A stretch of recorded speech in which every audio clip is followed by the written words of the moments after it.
با خاک و خون برابر شد فلسطین، با خاک و خون برابر شد فلسطین، به تاریخی تمدن داغ ننگین.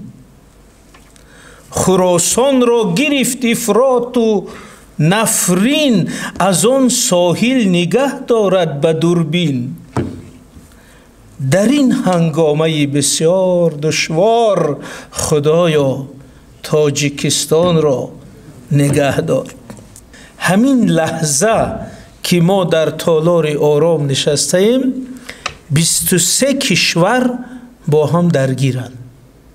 این اخبار بینید، این بریتانیا و امریکا یمن زد، با ایران پاکستان زد، پاکستان ایران، ایران عراق، سوریه اینجا رو، اردن سوریه رو زد، بحرین با خوسی ها رو زد، اسرائیل فلسطین، روسیه اوکراین رو. دیگر از اخبار می ترسیم. تمامی همی اخبار جنگ، سوختن، آتش. برای همین من همی اندیشه هم رو به شکل منظوم نوشتم. خدایا تاجیکستان را نگه دار. یمن باری دیگر شد بمباران، یعنی که اخبارا را خوانده استادیم. یمن باری دیگر شد بمباران، 2 کشتی غرق شد در بحر عمان. با پاکستان هجوم آورده ایران، قیامت شد جنوب و غرب لبنان. 3 نقطه. دیگر می ترسم از سرخط اخبار، خدایا تاجیکستان را نگه دار. به مرز مصر و اسرائیل آتش، به بحر سرخ و رود نیل آتش، به کردستان و در اربیل آتش. همه برنامه و تحلیل آتش، جهان می سوزدن در آتش نار. خدایا تاجیکستان را نگه دار.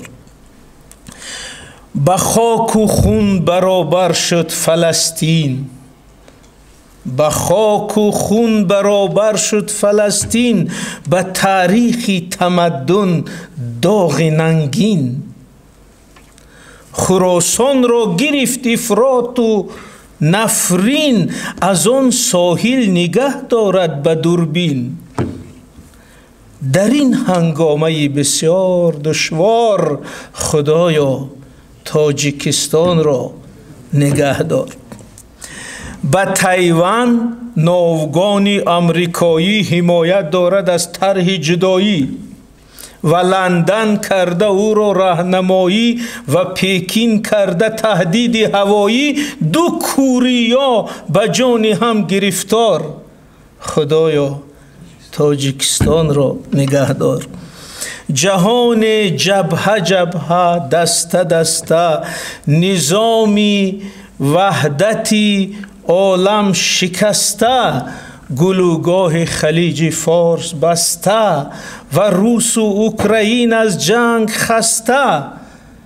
دعایت میکنم تکرار و تکرار، خدایا تاجیکستان را نگه دار. این شعر نو برای امی وضعیت،